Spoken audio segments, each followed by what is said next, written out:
Tony Will. I'm so excited for you to meet my guest on this episode of Women In today. But before I tell you who is joining me, let me tell you what you're listening to. Women In is a podcast that celebrates women from all walks of life and the people who uplift them. Each episode features incredible voices from my world, sharing stories that spark inspiration, challenge the status quo, and remind us that empowering women empowers everyone. This is a bold, curious, and uncensored space where disruption is welcome, forward thinking is encouraged, and change is the goal. I'm passionate about breaking down barriers, not just for us, but for the next generation. Whether our paths cross through the Kalamazoo Wings, Mindfulness Elevated, Tony Will Coaching, or you're part of my family and friends circle, these conversations matter. Let's dive in and celebrate the power of connection, growth, and the people who are shaping our world. My guest today is the fabulous Karla Adkins. Karla is the co-owner of Zero Proof Life and author dedicated to guiding individuals toward a life free of alcohol. With a passion for helping others, Karla brings a wealth of experience and empathy to her coaching practice. Her transformative approach emphasizes self-discovery, empowerment, and sustainable lifestyle changes. As an author of And She Came Tumbling Down, Karla shares her personal journey of triumph over alcohol addiction, offering insights, strategies, and inspiration for those seeking to change their relationship with alcohol. Karla started her alcohol-free journey in 2014 and is committed to providing safe, judgment-free space so others can find their own path to freedom. Hey, Karla. Tony, listen, I loved the first intro, the intro to your podcast. I mean, how exciting is that? I love that, especially, changing the narrative. I love that. Thank you. Yeah, it is. I'm proud of it. I'm proud of the work to lift women up and having men and women on the podcast. Because like I say, the word men isn't women. So it's about Right. inclusivity. And we women play a big role in how this world operates. I mean, we're 51% of the population. Right? So let's talk about this. Let's talk. Let's just talk about it. Absolutely. Oh, I'm honored to be on here. So thank you so much for having me. It's so cool. Let's talk about how we met first, and then I'm Yes. going to tell you my version of it too. But you start with how you remembering you and I meeting for the first time. Well, I feel like my biggest memory of us meeting was in Maine.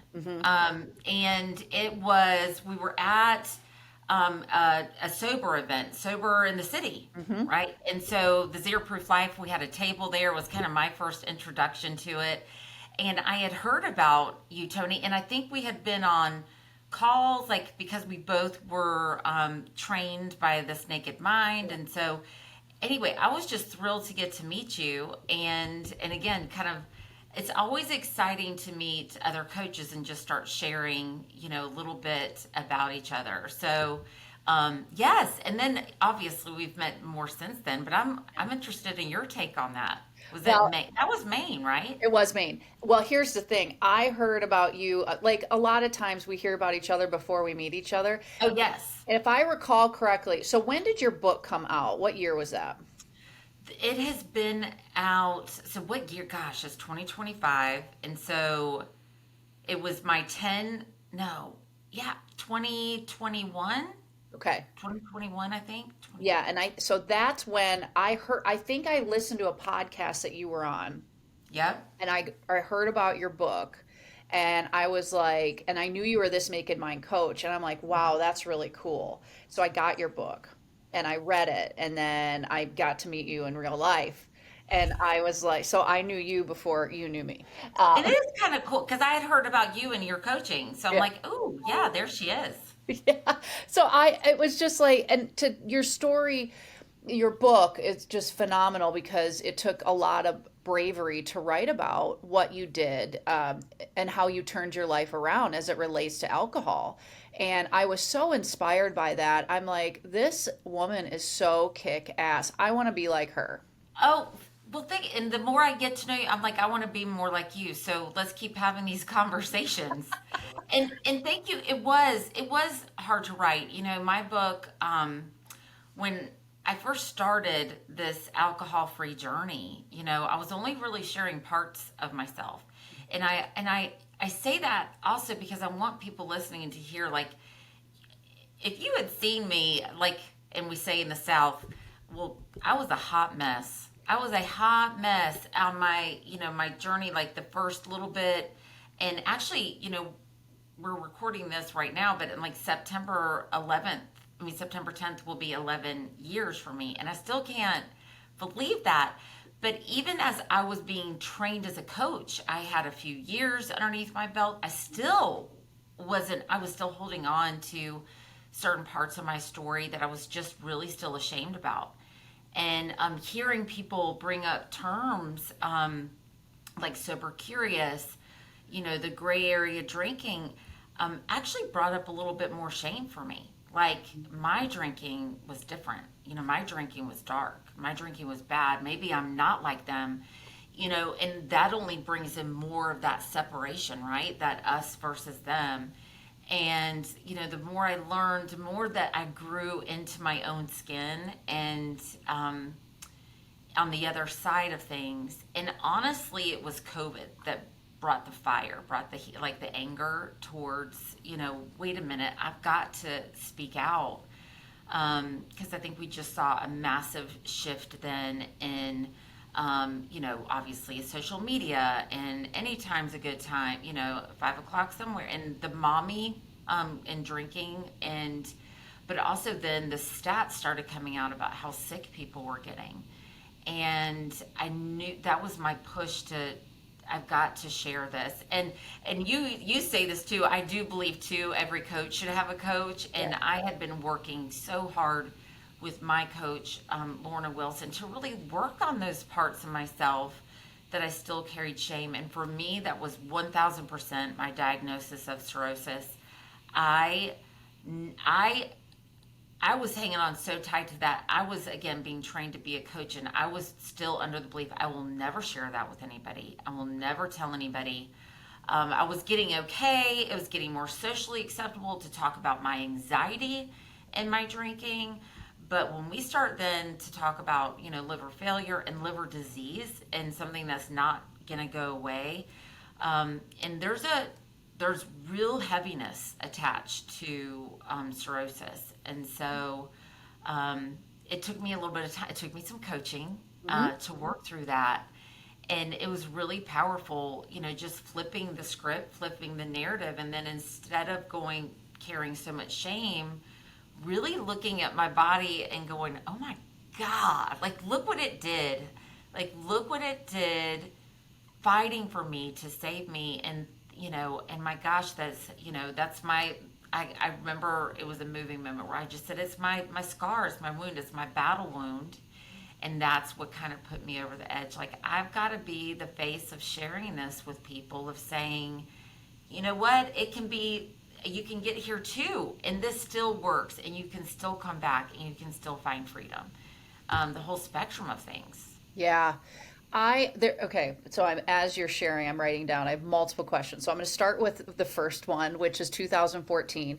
And by the way, congratulations on 11 years next week. I mean, I get chills saying that for, just I know how much work goes into that. I'm so happy for you, and Thank you. congratulations. Thank you. And 2014, just if anyone's following along in the world of alcohol, there was no other real methodologies out there like this Naked Mind, which is how Wow. Karla and I came into each other's lives. Right. And so it was like AA or bust, basically. Right. And so talk about those first, because this Naked Mind came out, I believe, in 2016, 2017, if I recall correctly. Right. And so, what was that first 2 or 3 years like for you in that before? Because now you've seen and you've been a part of this really sober, curious, more, the stigma's there, but it's way Right. less, different framework. So, tell us about those first couple years. I love that question, because actually I just saw my physician. She's no longer my physician in that area now, but we have a really strong relationship. She wrote the afterword of the book, Yes. Dr. Sarah Allen, and we were just talking about this. I love this question. And, the first word that comes to mind is lonely. I was very lonely. And I remember her being really concerned about me, because it was like, oh, she saw, that I was doing good, and I knew I was doing good. And Tony, you're right. There really wasn't this, there weren't these options. I had the resolve in me to know, wait a minute, I cannot go back. I know if I go back, what the end outcome will be for me, and that will be death. I mean, and pretty quickly.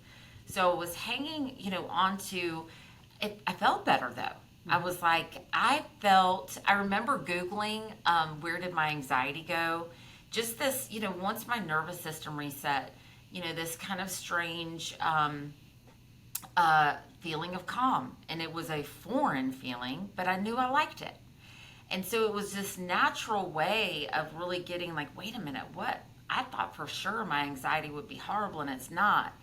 And so kind of getting curious about that. Why is that, And just learning. One of my favorite chapters in the book is the one titled Bubble Baths and Popsicle Sticks. And Yep.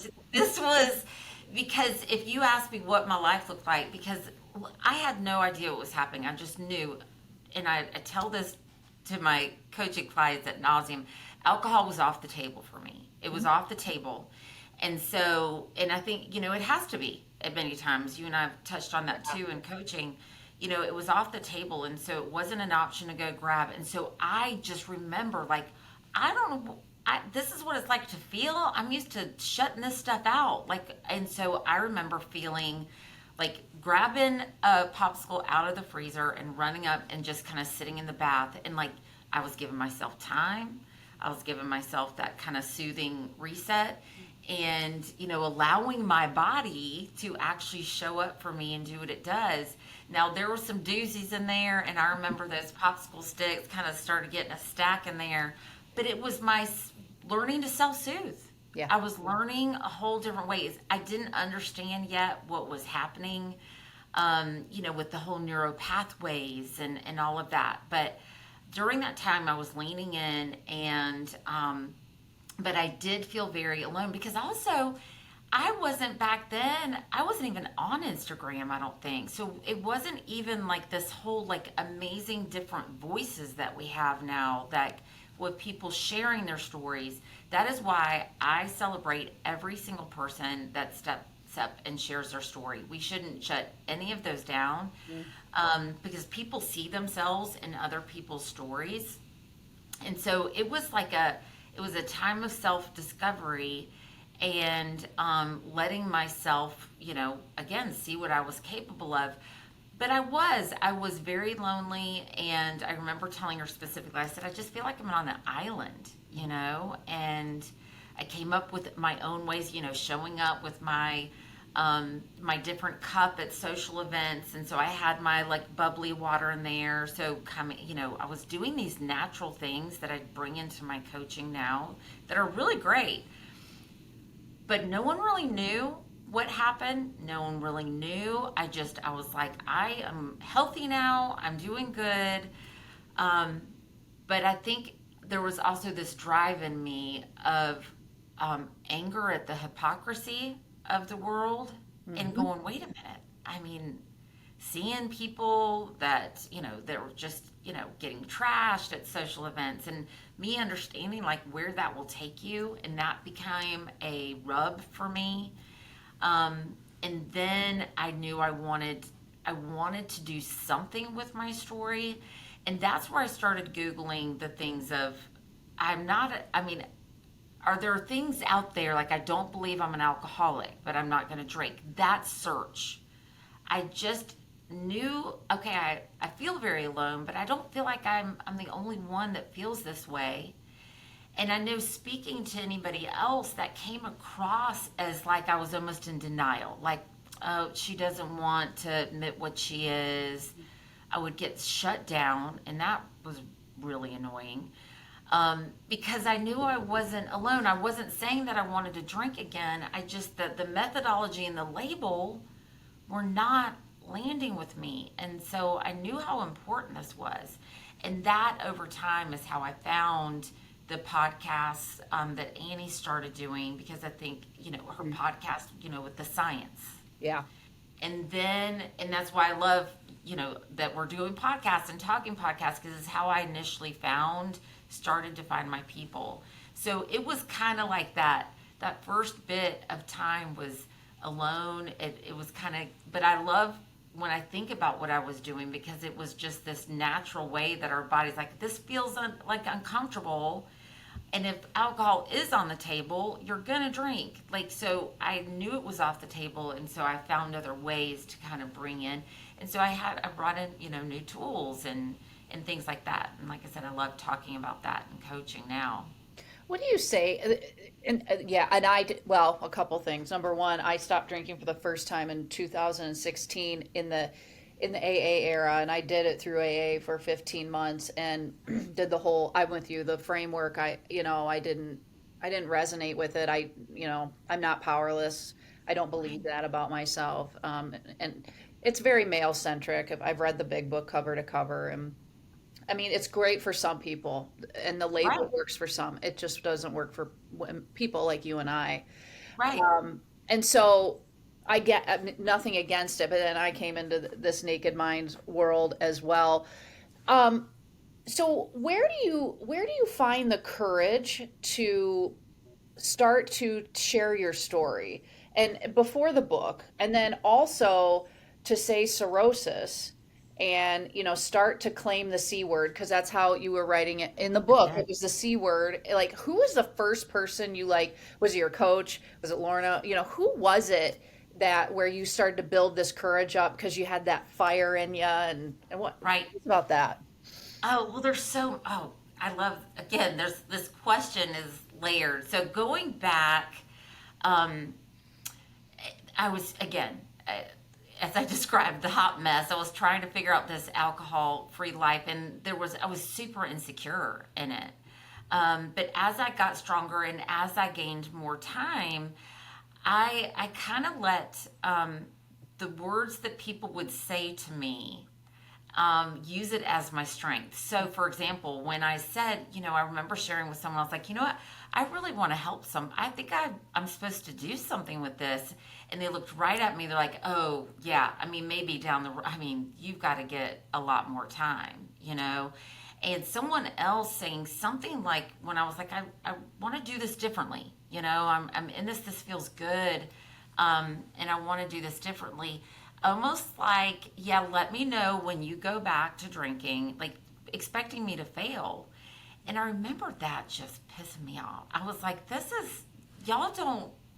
And also, like, the one person that said, oh yeah, you need, go ahead and get more time. They're drinkers. So it's like they are basing this off of what the world is telling them, of what it looks like to become alcohol free. And I was like, this is just wrong. And another thing is the label. And also, I feel like I would love to talk more with healthcare providers on this. And it's the disease model. That is what really I was like, listen, I have a disease now that I have to monitor. But the whole, like, you have a disease, it just didn't stick. And so I think, me started, the better I felt in gaining my voice and actually using what people were kind of pushing back on me and using that as a power source to me. But like, you know what? No, you're not going to tell me that I'm going to fail. And kind of like that, I'll show you. And because I do know what I'm doing, and gaining a little bit of confidence there. And I think the biggest thing too is when I learned the science, Tony, there was a lot of shame release for me because I never understood. And when I finally had someone explain, why did I go back to drinking? Like, that's the first time, like, I got really sick. And then one of the hardest chapters to write is that when I went back, even I was looking at me going, are you kidding me, Karla? You just wrote this chapter. And it was hard to do. But when I learned the science, I was like, it was inevitable for me to go back. There was no way I was going to go back. I was destined, because I wasn't doing anything to change those neural pathways. And I found that it was like getting an answer. And so learning the science truly aligned beautifully with what happened to me. And so to me, there's nothing more powerful than that, because I think in coaching, when the magic happens is when the science and your experience match up. And you were like, wow, like I got chills just saying that, because you're like, oh, wow, like that is what happens. And then the beautiful thing about being able to start sharing about my cirrhosis, because I called it the C word. And there was two things, because I think I had two different worlds. I had my coaching world, and then I had my personal world, like here. Yep. And so where people started to know me in coaching world, and that felt so good. But here in Pawleys Island, South Carolina, no one knew what I did. And I will never forget, I had this beautiful friend named Nicole, and I'm going to have to send her this podcast when it comes out, because she will remember this conversation. We were sitting at a restaurant, and oh my God, Tony, for me to get the words out to tell her, it makes me cry thinking about, like, I have cirrhosis. It was like the biggest thing. And I was like, I have something to tell you, and I just have so much shame about it. It was hard. It was so hard. But she just looked at me, and we just had the most uplifting conversation. It was a beautiful woman supporting me in such a beautiful way. And that was kind of my baby step. But the most, again, amazing space that I got to share in the groups that I coached in. This one group that I coached in before I wrote my book, it was like this beautiful ground where I could just put things out there and just see how it lands. And it was where I was like, I remember one specific one was when I started looking at the whites of my eyes in my car. Like, so I know deep down I'm drinking too much, and there's fear there. And when I said that in the group, again, something that would kind of bring up shame for me, but when I shared it in the group, the amount of messages that I got back of that specific thing of saying, I did that too, I haven't shared that with anybody, was my ground of gaining confidence and going, people need to hear this. And cirrhosis has such a dark stigma, and again, and it can't, believe me, it's deadly if you don't do anything about it. But the beautiful thing about alcohol-related cirrhosis is when you stop drinking, it's amazing what your body can do. But I wanted people to have a healthy face on the other side of that diagnosis. And I really think it's so, so important. Because really it surprises people when I tell them that is something that I have, because I don't look sick, but I think it is so important. So when people, let's say they get that diagnosis, or they have a family member that does, they can see me and understand that I get that, but you can come out on the other side of it. So it was like two different playgrounds that I was on, that testing that out and talking about it. So, yeah. Well, and it's tough too, because we have this belief that, or I did in my book, as you and I've talked about, is coming out in Q1 and of 2026, and it's scary. Because it feels like what we're sharing about ourselves is actually a weakness. And I opened my book with my arrest in 2016. And I talk about it publicly and openly, but it's still scary. And to talk about, and I'm going to talk about other things in the book too that are scary, that I haven't talked about publicly, but I'm going to. And it is all to reduce shame and inspire others, especially women, to, just, it's okay to be who you are. And these perceived weaknesses that we think are weaknesses are actually strengths. Look at how many people you have helped, Karla, by telling your story and by saying the C word over and over and over and over and over again, and embracing. Right. Yeah. Absolutely. And there was a group of friends that, listen, they loved me, but they had no idea. They had no idea.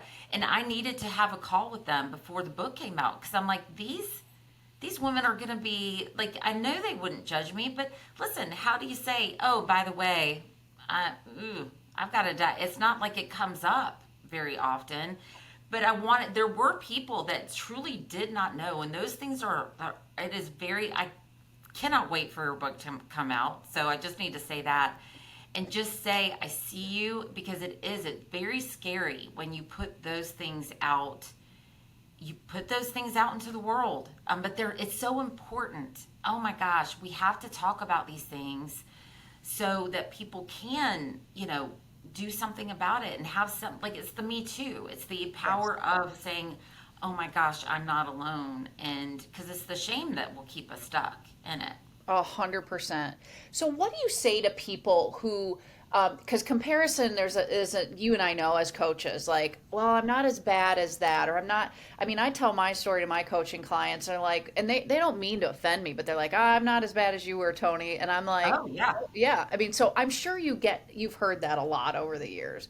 So, what do you say to that? I mean, when people try to use you as their litmus, in their story? I would love to hear your feedback on Oh, this is good. And I'm so glad that you asked that because one thing that I get all the time, and I need to preface this by saying, I get it. I'm not it calm people because I get it because I would have been the one asking this, and there's a reason for it because they want to know the number of drinks per Yep. day that I was having, Yep. right?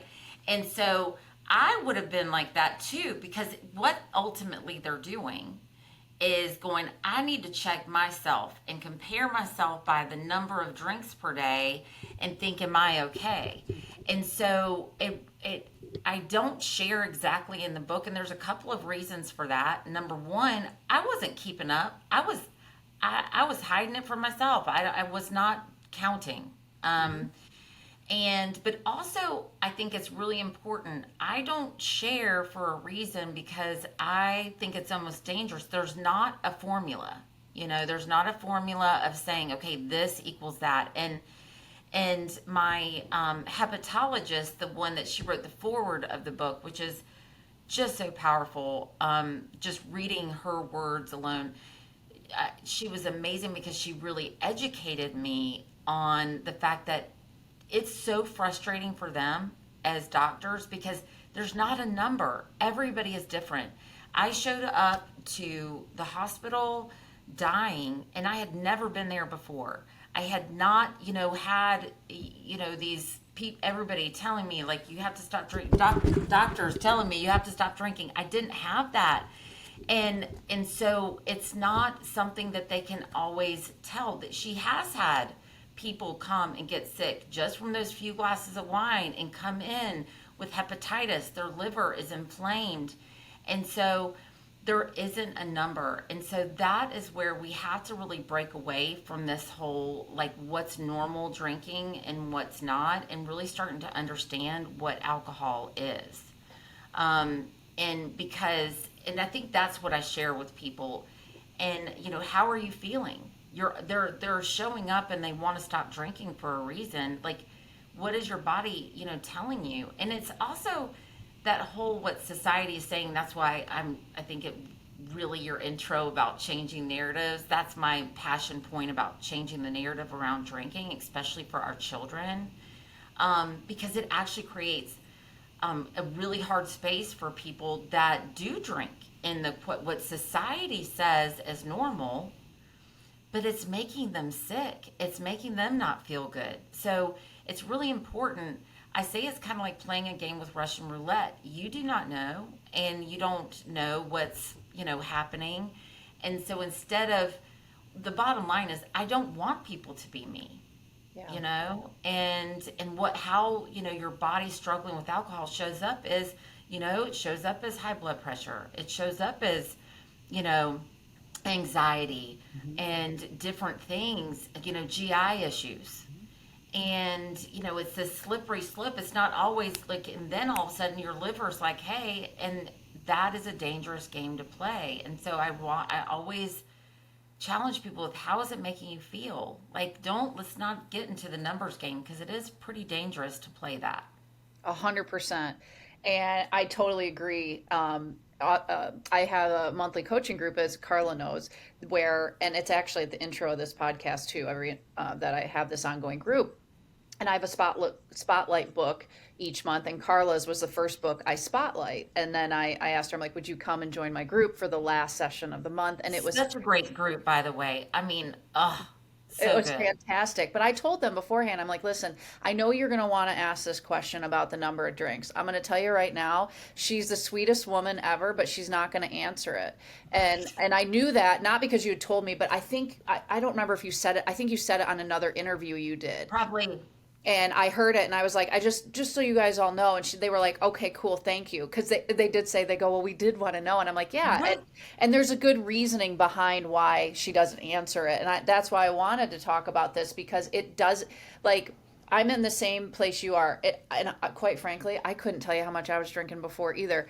Right. But what matters was was not happy. And Right. I wanted to change that. And so, and that's why I say too, if you're drinking once a month and you're not happy, okay. Like these Right. labels, like, and this shame and this stigma hold people back. And you and I and other women and men that we built these relationships with, who have these businesses, have these podcasts, we're slowly chipping away at this bullshit stigma. So, Right. yay us. It is. And and I think as you're sharing that, and I know it's why I'm passionate about it too, it's very real. I think it was like 1 or 2 years before I went into liver failure, someone I had known from school died. I mean, from liver failure. And I remember I was asking, like friends of friends, like, how much was he drinking per day? And I knew my heart behind that. My heart behind that was double checking myself and going, oh, I wonder if I'm okay. And also, quite frankly, it made me feel a little bit better. See, I'm not there. And that was, I'm just being honest about where I was. And then sure enough, a year later, look where I ended up. And so it's a dangerous game to play, especially when healthcare providers will tell you, I can't tell you, there's not a number.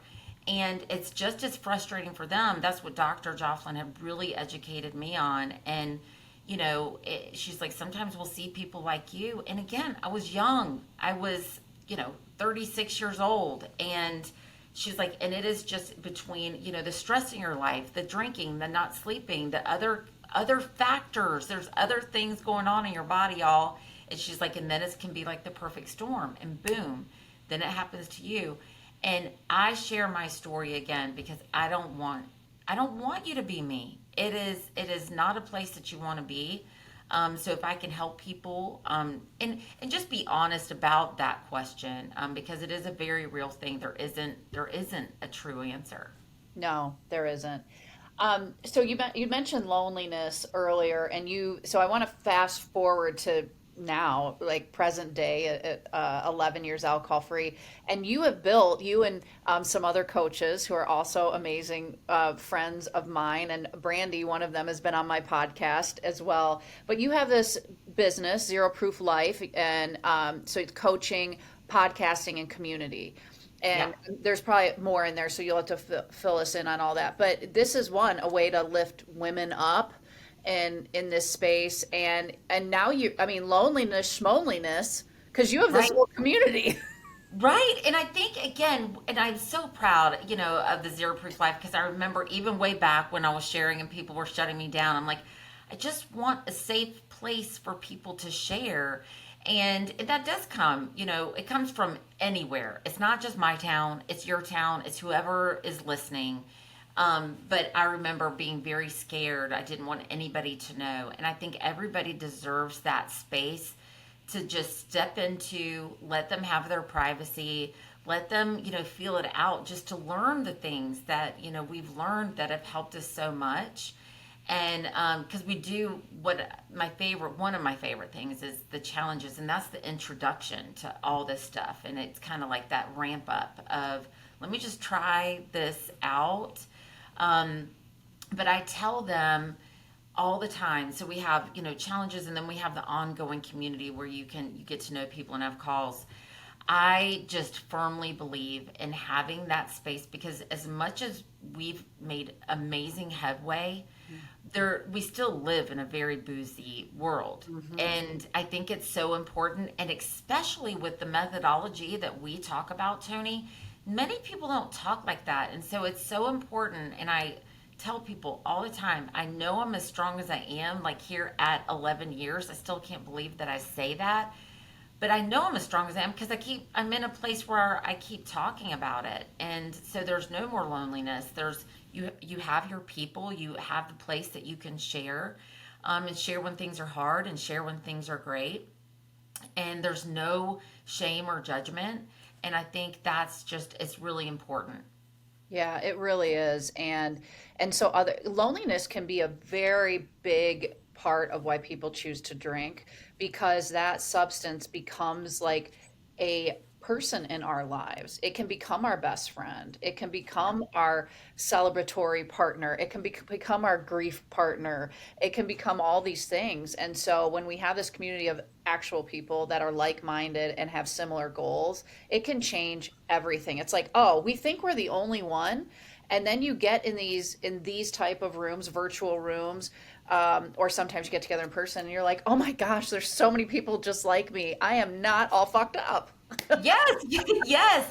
And also to talk about the other things that are going on in life while you're trying to be alcohol free. So, especially, and we have switched over in the Zero Proof Life, and I have personally loved it to women only. We were mixed group for a long time, but it was always mostly women. And so for them to truly be comfortable, we really needed to switch over to women only. Yeah. But how many times we've had people that are, I've been alcohol free for this long time, but my child is struggling with substance abuse. I'm scared, and all the other women, not me, I haven't experienced that yet, and I hope I don't have to, but it's the other women that stand up and say, I've been there, I'm there, and they go in and they support each other. Or women that are in the season of caretaking for their parents.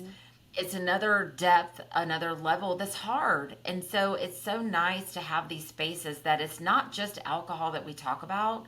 We talk about life, and we talk about, like, again, tools, creating a life we don't want to escape from, but we also lean in and we're there to support when things are just hard, and that is part of life. Absolutely. Who are the women in your life, Karla, that have helped shape the woman that is sitting before me right now? Oh, that's that's a good one. I would say I have a very close family, and that is something that I just absolutely treasure. I would have to say it. I have to include my dad in that one. I share some about my dad, but my dad was a football coach growing up, and so it was this. He, I think, really is why I have the spark and the fight that I do, and the belief in myself. I mean, the man, I am 49 years old, and he, still believes in me more than anybody. And so I think it's truly my family. But then I will say, meeting the women that I've met on this journey moving forward is also why I attribute why I'm as strong as I am. And the fellow coaches that I've met, I mean, these people are people that I hate that we don't live close. But I would jump on an airplane if they needed me in a hot second, and I know they would. It would go both ways. And just seeing the true healthy way that we can show up for each other. Because listen, whenever we've dealt with women, we've seen it go both ways. Where unfortunately, there's the painful side of then being judged. I've been there. I know, and it's really painful. But I think when you let yourself open up and see what it's like to see other women and that strength that they can bring you, it's really powerful. And I was sharing with you right before we got on this call. I just got back from a girls' trip going to Costa Rica, and I was in awe and really emotional during that trip, just seeing what this alcohol-free life journey, like the people that it's brought into my life, because here are all these strong women, and no one drank. And Tony, I just was pinching myself because I couldn't help but think it's why I had the conversation I had with my doctor about, remember when I was saying how lonely I am? And now I am in Costa Rica, seeing this beautiful place with these women. And when I tell you, there was just that belly laugh, like I'm going to pee my pants, like just joyous conversations. I was like, I feel so blessed and I feel so lucky. And I know and this is another thing I talk about all the time, I never forget being alcohol free is what got me there, like, and that is what has brought me these people in my life. And I never forget to be grateful, and I never forget what, again, alcohol-free life has done and what it's like. Oh my gosh. I always say that we removed one thing from our life and When, and look all the things we gained. I don't have enough fingers and toes, right? my hands, feet, or yours. And it is so, and it's an oversimplification because it was such hard work for both us and our clients and whoever else has been in our sphere, but it is so worth it. It is so Yes. worth it. It never gets old. I'm And totally net, with you. I always tell people it keeps getting better. And it's just, and again, and it's not what people think. That's why I think it's so important that we keep having these conversations and keep showing up and showing people, because it's just, it's a lie that that I think that's what got me to this whole one day at a time. And I was like, that sounds miserable. I need to do this forever, and I'm gonna think about it all the time. Oh, y'all, it is not what it's like. And you can get, anybody can get there. 100% anybody. Anybody. So, women in dot dot dot. I named the podcast that on purpose because my inspiration came from my world of sports and my day job and being a minority as a female GM in a men's professional sport. But then I was like, no, we women have multiple identities. I want to open this up to anyone in my life. So, how would you fill in those dots for you? Oh, I and again, I remember asking you this because I had you on my path, and Yes. I loved it because I'm like, am I getting this wrong? It's women dot dot dot. Um, I you know, I think for me, it is the most important thing for me right now. Is right now I have a 10-year-old, and being a mom and being showing up, showing her that I'm working. I'm still also going on a girls trip, and her mom is leaning into the times that are hard, is the most beautiful, difficult, um, the most rewarding job that I can possibly do. And I can't believe that I get a chance to do that. And the fact that, my daughter will never know me as a drinker. And so I take that role as a mom. So it's a big deal for me. And it makes me emotional. And so just like that, alcohol free and motherhood, um, we need more of it, and we need more people to have it, and we are getting that, and that really excites me, and we can demonstrate that for our children so we can really change the narrative, because that's what it's going to take. 100%. That's a, yeah. Hmm. No wonder we get along. We're aligned on so many things. Right. Oh, well, we could keep talking, but we we could. We So, could, but I'm going to have you on mine when your book comes out, Tony. Please, I am so excited for you, thank and you. I cannot wait for this to come out. And I want to support you, and we'll have you on our podcast when that comes out. Thank you. I'm so honored that you're on my list, and I'm honored that you all are going to support me, and I will come and knock. And Absolutely. you were definitely an inspiration. I'm like, if Carla can put this on paper, so can I. And my manuscript will be done this month, so we're getting close. Yeah, Yay! it's exciting. So, okay, all the deets. Where can people buy your book? Where can they find you? The podcast, the community. Tell us all the details. Yes, absolutely. So my book is, you can grab it on Amazon, and the title is "And She Came Tumbling Down," and we're at the Zero Proof Life, and that's the name of our podcast too. And so that's our website, our Instagram page, and we always post. But like I said, we have our alcohol-free challenges. So we always do a big one. Well, this will probably be the first of the year, the next one that'll come out. But we have a community that people can be in, and like you and I both agree, it's important. It is. And I have a Zero Proof Life trucker hat that I got in Maine Yes. 2 years ago. And I wore it all vacation. And Yes. I have a picture of my dad in it. My dad's 82. And I'm a Nice. daddy's girl too. So Yes. I get it. And I Yes. just love, kudos to you and all the ladies and everything you've built. And thanks for coming on. Yes. Thank you for having me, Tony. If you all want to find me, I'm not hard to find. The hockey side of my world is at kwings.com. And then anything related to my book, the TEDx, my coaching, the podcast, I'll just keep going. The conference, it's at tonywill.com. And then on social media, I'm on LinkedIn and Facebook at Tony Lentini Will and Instagram at I'm Tony Will. And until next time.